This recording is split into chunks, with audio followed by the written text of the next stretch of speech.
نحمده ونصلي على رسوله الكريم أما بعد فأعوذ بالله من الشيطان الرجيم بسم الله الرحمن الرحيم رب اشرح لي صدري ويسر لي أمري واحلل عقدة من لساني يفقهوا قولي رب زدني علما اللهم ربنا زدنا علما 24 سے وَلَقَدْ هَمَّتْ بِهِ وَهَمَّ بِهَا لَوْلَا أَن رَأَىٰ بُرْهَانَ رَبِّهِ البتہ تحقیق ہمت اس عورت نے ارادہ کیا بھی اس کا یعنی برائی کا عورت نے ارادہ کیا۔ وہ عورت کون تھی؟ عزیز مصر کی بیوی۔ کس چیز کے لیے انسسٹ کر رہی تھی؟ غلط کام کے لیے، برائی کے لیے۔ اور وہم بہا اور ارادہ کر لیتا اس کا لولا ارا برہان ربہ اگر نہ ہوتا، یعنی وہ اللہ کی روشن دلیل یا اللہ تعالیٰ کی طرف سے ان کو آیات نہ دی جاتی، مثلا نبی تھے تو ان کو بچپن میں ہی بشارت دے دی گئی اور بچپن میں ہی انہوں نے یہ ساری جو پیشین گوئیاں ہیں اپنے بارے میں خواب کی صورت میں بھی، اور پھر ویسے بھی نیک صفت پیغمبر انسان ہوتے ہیں، ان کے اندر ایسی کوئی بھی برائی نہیں ہوتی، ان کا کردار بہت پاک ہوتا ہے، چاہے وہ نبوت سے پہلے ہو یا نبوت کے بعد ہو۔ تو اللہ تعالیٰ نے یوسف علیہ السلام کے دل میں اپنی محبت، اپنا ڈر اور ایمان اور پھر انبیاء جیسی خوبیاں پیدا کی ہوئی تھی، تو اس لیے وہ ارادہ بھی نہیں کر سکے۔ یعنی کچھ لوگ کہتے ہیں کہ یوسف علیہ السلام نے ارادہ کیا اور پھر بعد میں ارادے میں کامیاب نہ ہوئے، تو یہ یوسف علیہ السلام پر ایک قسم کا بہت بڑا الزام ہے، اور پیغمبروں یعنی پیغمبر کے لیے یہ بات تو بہت بڑی بات کہہ لی جاتی ہے۔ ارادہ ہی نہیں انہوں نے کیا تھا، بلکہ اس چیز سے، جیسے کسی چیز کو ہم دیکھتے ہیں اور دیکھیں ہم اس سے کتراتے ہیں، اکتاتے ہیں، تو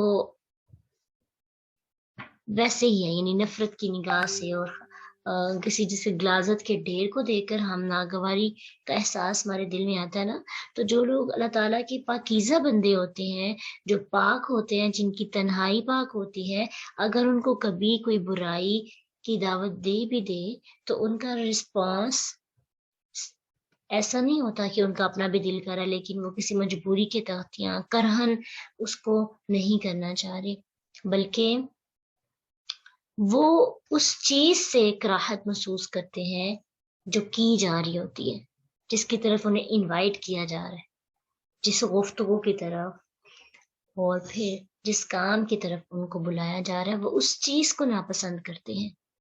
تو اللہ سبحانہ تعالیٰ فرماتے ہیں کَذَلِكَ لِنَصْرِفَ عَنْهُ السُّوءَ کہ اسی طرح ہم نے پھیر دی اس سے برائی۔ یہاں پہ یوسف علیہ السلام کی پاکیزگی کی 4 طرح سے اللہ نے ان کو ڈیفینڈ کیا، ان کو پاک قرار دینے میں، کہ اللہ نے ان سے برائی کو پھیر دیا، اور یہ بھی کہا کہ انسان کا کمال نہیں ہوتا، کریڈٹ اللہ کو جاتا ہے۔ والفحشاء اور بے حیائی کو اللہ نے ان سے برائی کو ارادہ بھی نہیں آیا اور ان کو بے حیائی کے کاموں سے پھیر دیا۔ انہو بے شک وہ من عبادنا ہمارے بندوں میں سے ہے۔ یہ تیسری جو صفت ہے پاکیزگی کی، من عبادنا، اور اللہ کے بندے جو ہوتے ہیں وہ ایسے کام تو نہیں کر سکتے، اور پھر بندے بھی کون سے؟ مخلصین، چنے ہوئے، خالص کیے ہوئے۔ اس سے ایک بات سمجھ میں آتی ہے کہ جو پیغمبروں کی صفات کو اپنے اندر لاتا ہے تو ظاہری بات ہے اس کے اندر نمایاں تبدیلی ہو جاتی ہے۔ تو اس سے ایک بات پتہ چلتی ہے کہ جو بندہ یا بندی اللہ کی رضا کے لیے ایسے تمام برے کاموں سے دور رہتی ہیں یا رہتے ہیں، تو اللہ سبحانہ تعالیٰ کے وہ خالص اور چنے ہوئے خاص بندے ہوتے ہیں۔ اپنے آپ کو برائی سے اور بے حیائی سے، فحاشی سے دور رکھنا، ایون کہ اپنی سوچ کو بھی، کیونکہ خیال سے ہی آگے عمل